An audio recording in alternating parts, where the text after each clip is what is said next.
할렐루야. 복된 주일 하나님의 말씀은 사도행전 5장 1절로 11절 사랑의 공동체라고 하는 제목입니다. 이 말씀 위에 은혜 있으시기를 축복합니다.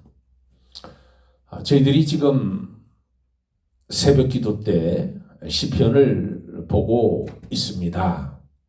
64편 또 65편 이렇게 금요일 날 저희들이 다윗의 시를 묵상했습니다.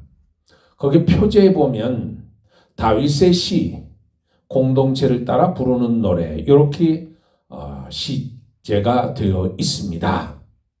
그래서 이 말씀은 개인의 시, 다윗의 신앙 고백이 공동체에 영향을 미쳐서 그것이 이스라엘 민족이라고 하는 그 민족 가운데 성전에 들어가서 성소에서 하나님을 찬양하는 노래가 되었다는 거예요. 한 개인의 시가 개인의 머물러 있지 아니하고 그것이 물로 흐르듯이 흘러서 그 신앙 고백이 그의 시가 공동체 가운데 이스라엘 민족 가운데 그것이 영향을 미쳤다는 것. 그러므로 저와 여러분이 공동체 안에서 예수 그리스도를 구주로 믿고 살아가는 모든 사람들은 다른 사람들에게 영향을 끼치고 영향을 미치고 그것이 우리 전체의 신앙 고백이 돼야 된다는 거예요. 내가 신앙생활 하면서 나 자신에게 그치는 게 아니에요. 나의 신앙으로 말미암아 내 자녀들이 그 부모의 신앙을 배우고 그 부모의 신앙을 따라가는 거잖아요. 내 이웃들이, 내 친족들이, 내 교회 성도들이 내 신앙 고백을 듣고 나의 외적인 삶의 모습을 보고 영향을 받을 수밖에 없다는 거예요. 다른 말로 하면 내 한마디가 다른 사람들에게 위로가 되고 다른 사람들에게 격려가 되고 다른 사람들에게 힘이 되는 말을 할 수도 있고 내 말 한마디로 인해서 상처받고 그 영혼을 죽일 수도 있다는 거예요. 이것이 공동체 가운데 일어나는 일들입니다. 오늘 사랑의 공동체, 이 사도행전에 보면 이스라엘 백성들은 본문에 보면 정직하지 못한 부부로 인해서 초대교회 엄청난 파장을 일으키는 사건이 있었습니다. 성경에 보면 아나니와 삽비라의 모습을 5장에서 우리에게 보여주고 있는데 4장 끝부분에 보면 어떤 말씀이 나오냐면 초대교회 성도들은 물질에 대한 욕심이 없이 물질을 서로 통용하고 재물을 조금이라도 자기 것이라고 주장하지 않고 밭과 집이 있는 자는 팔아서 그 판값을 가져다가 사도들에게 내놓음으로 인해서 사도들이 필요에 따라 나눠주었기 때문에 가난한 자가 없었다고 기록하고 있습니다. 초대교회 당시에 밭과 집이 있던 사람이 있었습니다. 반면에 가난하고 어렵고 노예 생활을 하는 그런 사람들도 많았다는 거예요. 그런데 부자들이 재물을 나눠주고 집과 밭을 팔아서 사도들에게 내어놓으니 사도들이 그 물질을 가지고 가난한 자를 돌아보고 가난한 자를 도와주고 가난한 자를 나누어 주면서 서로 섬기는 아름다운 공동체의 모습을 보여주고 있는 겁니다. 4장 마지막 절에 보면 레위 출신 오늘 사도 바울 이 말씀에 보면 이 사도행전 4장 36절 37절 말씀을 보면 구브로에서 난 레위 쪽 사람이 있으니 이름은 요셉이라 사도들이 일컬어 바나바라 번역하면 위로의 아들이라 하니 그가 밭이 있음에 팔아 그 값을 가지고 사도들의 발 앞에 두니라. 위로의 아들 바나바, 그 모습이, 아름다운 모습이 4장 마지막에 나오고, 그리고 5장에 들어가면서 아나니아라 하는 사람이 그의 아내 삽비라와 더불어 소유를 팔아 그랬어요. 그래, 4장 마지막 절 36절 37절과 사도행전 1장 내용은 같은 내용이잖아요. 밭을 팔았다는 거예요. 밭을 팔아서 교회에게 내어놓았다는 거예요. 그럼 교회에서 그것을 가지고 가난한 자를 돌아보고 가난한 자들에게 나눠주고, 공동체 안에서 순결성과 공동체 안에서 성결성을 지켜가기 위해서 서로 섬기고 서로 돌아봐 주었다는 거예요. 오늘 아나니아와 삽비라는 이 부부에게도 토지가 있었고, 토지에 팔아서 사도들 발 앞에 두었다는 거예요. 여기까지는 바나바의 스토리와 다르지 않습니다. 똑같습니다. 하지만 부부에게 임한 하나님의 엄중한 심판을 통해 부부에게 큰 문제가 있었다는 것을 지적해 주는 거예요. 5장 1절 9절 원어에 보면 대라고 하는 단어가 나옵니다. 대라고 시작해요. 오늘 성경에 보면 아나니아라 하는 사람이 그렇게 돼 있는데, 원어 성경어는 대라는 또한, 그런 5절 1절에 또한 아나니아라 하는 사람이 이렇게 돼야 되는 거예요. 성경에, 원어 성경에는. 그러면 이 4장 끝부분에 대해서는 바나바의 행위에 대해서 이야기하고, 5장 1절에 들어가면서 또한 아나니아라 하는 접속사를 사용하고 있다. 이건 단순히 교회 공동체, 사랑의 공동체, 나눔의 공동체에 먹칠을 한 사건, 아나니아 삽비라는 초대교회에 깊은 상처를 남겼습니다.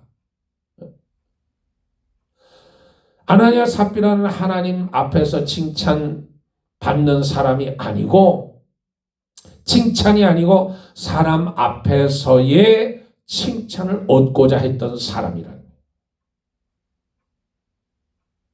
그들은 하나님 앞에 진실한 믿음을 쏟아냈더라면 이렇게 속일 수가 없습니다. 갈라디아 6장 7절에 스스로 속이지 말라. 하나님은 만월이 여김을 받지 아니하시니 사람이 무엇으로 심든지 그대로 거두리라. 그런데 이 사건이 사도행전 초기에, 그러니까 초창기에 이 사건이 일어났습니다. 11절 말씀을 보시면 온 교회와 이 일을 듣는 사람들이 다 크게 두려워했다는 거예요. 그러니까 이 사건을 통해서, 아나니아와 삽비라 이 사건을 통해서 하나님이 교회에 메시지를 주는 거예요. 이 사건을 보고 하나님 앞에서와 사람 앞에서와 무엇이 다른지, 그리고 교회가 이 텐션을 주는 거예요. 교회에 긴장하고 두려워하고 떨리는 마음으로 신앙생활을 할 수 있도록. 여러분, 사과가 이렇게 이제 담겨져 있잖아요. 사과가 여러 개를 한꺼번에 이렇게 놔두면 그 썩은 사과, 상하가는 사과가 하나 있어요. 그러면 그 사과를 그대로 그 멀쩡한 사과 가운데 두겠어요? 아니, 그 사과를 빼요. 그래야 멀쩡한 사과에 영향을 미치지 않는 거예요. 마찬가지로 하나님은 공동체 안에, 이 교회 안에 이런 거룩함과 싱싱한 보존을 위해서 아나니아와 삽비라를 걸러내시는 교회 순결성, 교회 정결성, 공동체의 믿음, 그것을 위해서 안 되는 사람, 못된 사람을 하나님께서 골라내는 거예요. 이 사건은 은밀하게 끝나지 않고 온 교회가 알게 되었다는 것, 일벌백계의 사건으로 하나님이 경종을 울리기 위해서 보여주신 겁니다. 그러면 나도 아나니아와 삽비라처럼 될 수 있다는 경종을 가져야 돼요. 오늘 교훈이 주는 말씀이 뭐냐면 첫째로 사람에게만 잘 보이려고 하지 말고 하나님께 잘 보여야 됩니다. 여러분 사람은 외모를 보는 거예요. 사람은. 또 사람은 그가 하는 행위만 보게 됩니다. 그런데 하나님은 그 마음의 중심을 보시는 거예요. 중심을. 그러니까 하나님의 시각과 사람의 시각이 다릅니다. 오늘 이 아나니와 삽비라를 보면 외적으로 보면 그들은 대단한 사람이에요. 그것을 밭을 팔아가지고 그 밭을 팔아서 사도들 앞에 갖다 냈다는 거잖아요. 가난한 사람들을 위해서 쓰라고 갖다 바친 거예요. 그 외적인 행위로 보면 와 교인들이 볼 때 이 사람 존경할 만한 사람이다. 대단한 사람이다. 신앙이 좋다. 그런데 하나님은 그의 속을 보시는 거예요.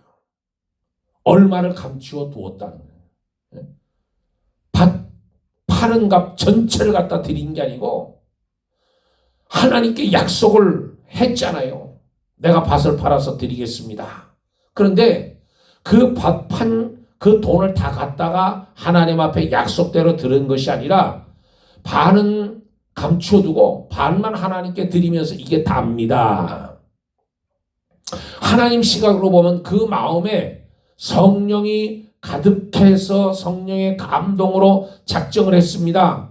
내가 밭을 팔아서 하나님께 드리겠습니다. 성령께서 감동해서 그 마음을 주신 거예요. 그런데 그 감동된 마음으로 끝까지 나가야 되는데도 불구하고 사단이 그 마음 속에 가득하여 거짓말을 하고 성령을 속이고 교회를 기만한 하나님의 눈은 정확합니다. 계시록 5장 6절에 보면 어린 양 되시는 주님이 7눈을 가지셨다는 거, 7눈을 가졌다는 건 완벽하게 보신다는 거잖아요.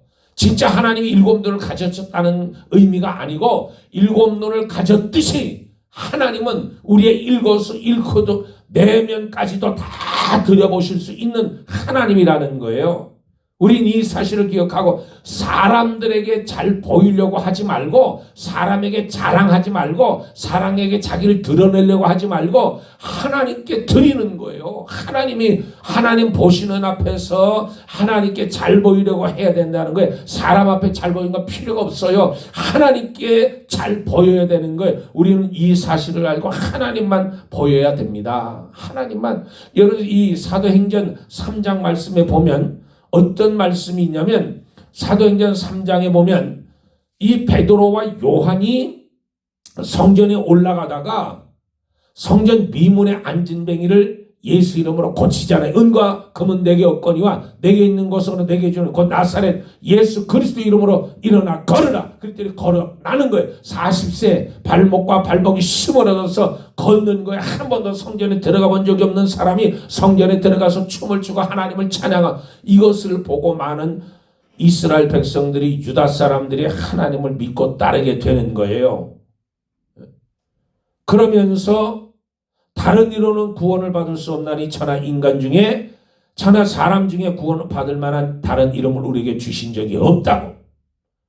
근데 하도 유대인들이 이 말을 듣고 예수 그리스도를 믿고 하니까 이 대제사장들과 바리새인들이 이 작정을 해가지고 베드로에게 이야기합니다. 다시는 이야기하지 말라. 그들을 불러 경고하며 도무지 예수 이름으로 말하지도 말고 가르치지도 말라 하니 4장 18절에 19절 베드로와 요한이 대답하여 이르되 하나님 앞에서 너희 말을 듣는 것이 하나님 말씀을 듣는 것보다 옳은지 판단하라. 우리는 보고 들은 것을 말하지 아니할 수 없다 하니. 그러니까 예수 이름을 말하지 말라는 거예요. 그런데 베드로와 요한은 너희 말을 듣는 것과 하나님 말씀을 듣는 것 어느 것이 옳은지 너희가 판단하라고 하잖아요. 내가 보고 들은 것을 내가 말하지 아니할 수가 없다고 하잖아요. 그러니까 하나님 앞에 잘 보이는 거 하나님 앞에 사람 앞에 잘 보이는 게 아니에요. 하나님 앞에 잘 보이는 신앙을 우리가 가져야 돼요. 두 번째, 마음에 사단이 가득하게 하지 말고 성령으로 충만해야 됩니다. 아나니아 삽비라가 주의 종을 속이고 교회를 속인 것은 그 마음에 성령으로 충만하지 못하고 사단이 가득했기 때문에. 처음에는 성령이 그들 부부를 감동했습니다. 헌금할 수 있도록 감동을 하나님이 주셔서. 그래서 내가 약속을 하는 거예요. 하나님 앞에. 내가 하나님 앞에 내가 밭을 팔아서 하나님 앞에 드리겠습니다. 그런데 그 마음에 사단의 역사가 시작이 되는 거예요. 그 마음에 사단이 가득 차게 되는 거예요. 사단이 가득하게 되면 나타나는 현상이 있습니다. 여러분, 이 물에, 이 컵에 이 물을 담잖아요. 이 물을 담으면 이 물에는 냄새가 없어요. 냄새가 없잖아요. 그래서 우리가 맛있게 마실 수 있는 겁니다. 그런데 그 물잔에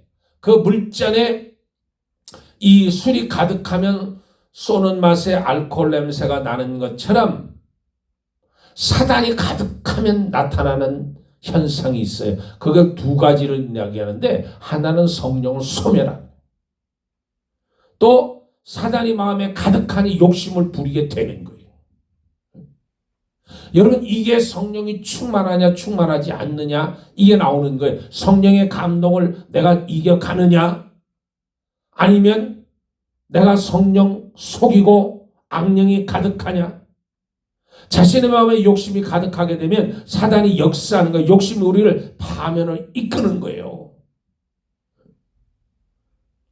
성령이 소멸하고 마음에 사단이 가득하면 나타나는 현상 중에 하나가 거짓말. 성령은 진리의 영이고 사단은 거짓의 아비.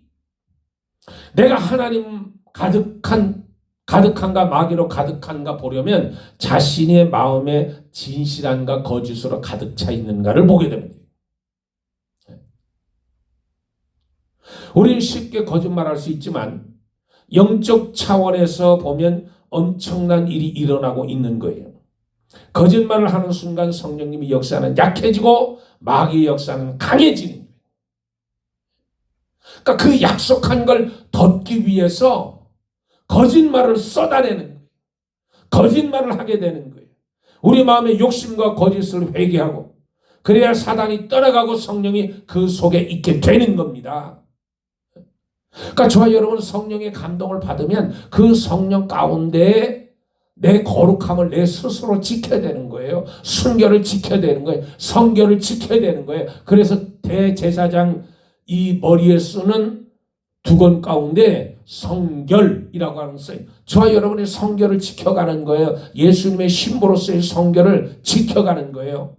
내가 성결을 잃어버리면 마귀가 나를 지배하고 사단이 나를 지배하고 거짓 영이 나를 지배하기 때문에 거짓말이 솔솔솔솔 나오는 거예요. 세 번째, 악한 일에 맞장구 치지 말고 선한 일에 맞장구 쳐야 돼요. 신앙을 가지면 나타나는 현상 중에 하나는 만나는 대상이 달라진다는 거예요. 그래서 시편 1편에 복 있는 사람은 악인들의 꾀를 따르지 아니하며 죄인들의 길에 서지 아니하며 오만한 자의 자리에 앉지 아니하고 그랬어요. 여러분, 우리가 시편 1편을 묵상할 때 우리는 복 있는 사람이 돼. 난 복 있는 사람이 돼. 그러니까 복 있는 사람은 어떤 사람이냐? 구체적으로 이야기를 해주잖아요. 악인들, 더러운 자들, 악령에 묶여 있는 자들, 그런 자들과 교제하지 않는 거예요. 내가 그 사람들을 만나잖아요. 나도 모르는 사이에 그것이 나에게 들어와요. 근데 그것을 영적으로 보지 못하면 내가 만나는 사람을 통해서 내가 영향을 받을 수밖에 없다니까요.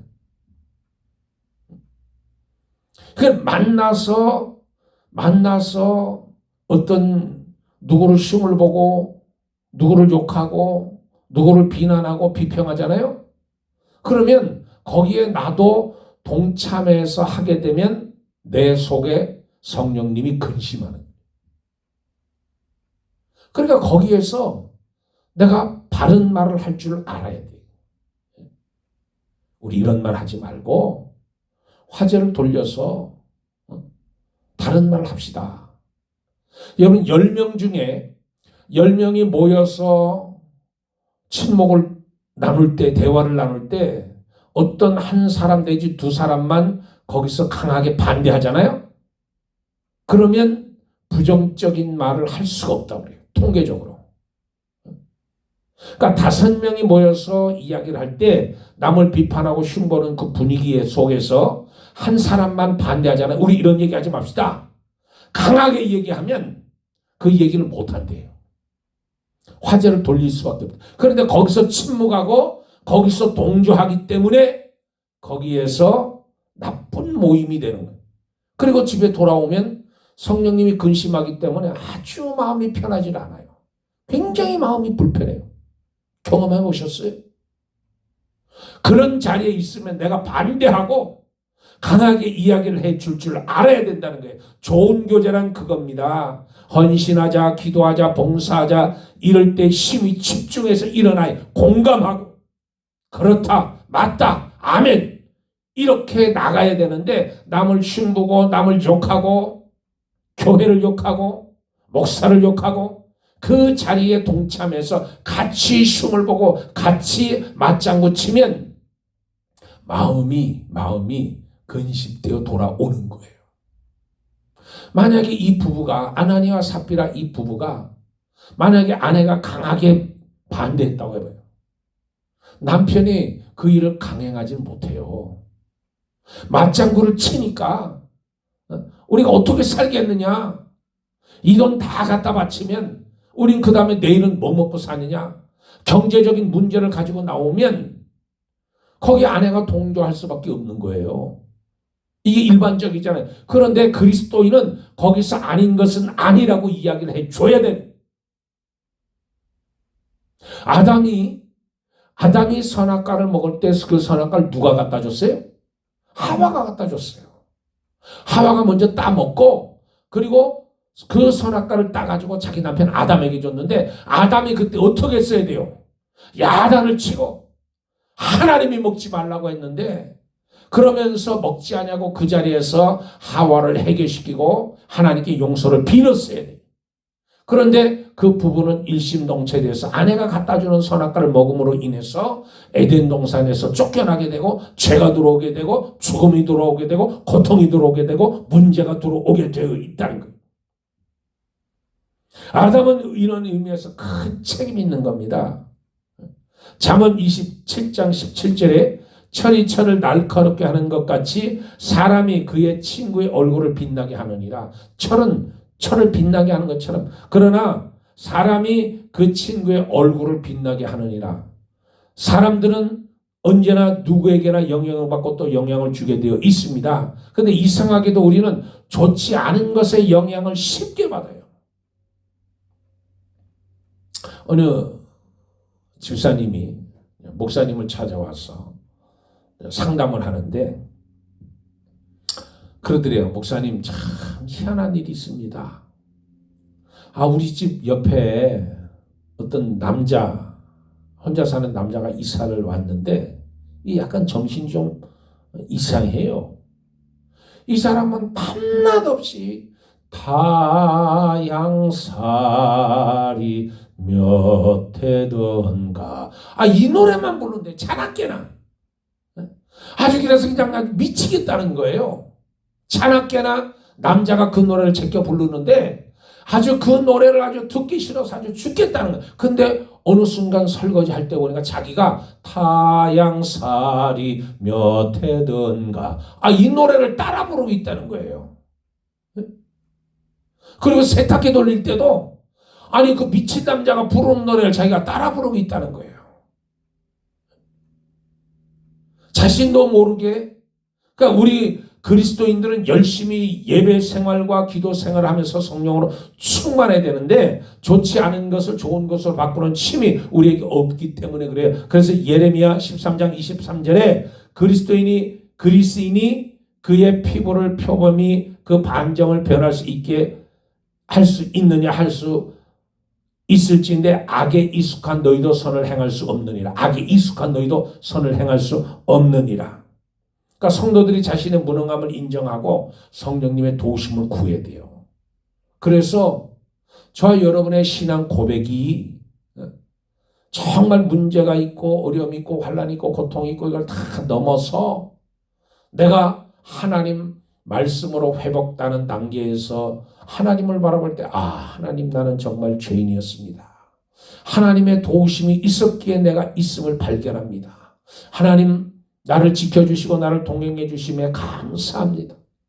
악한 마귀 속에서 나를 구원하시고 나를 성령 충만하게 붙들어 주심을 감사합니다. 그 고백 그러면서 내 신앙의 고백이 흘러서 자연스럽게 흘러넘쳐서 옆 사람에게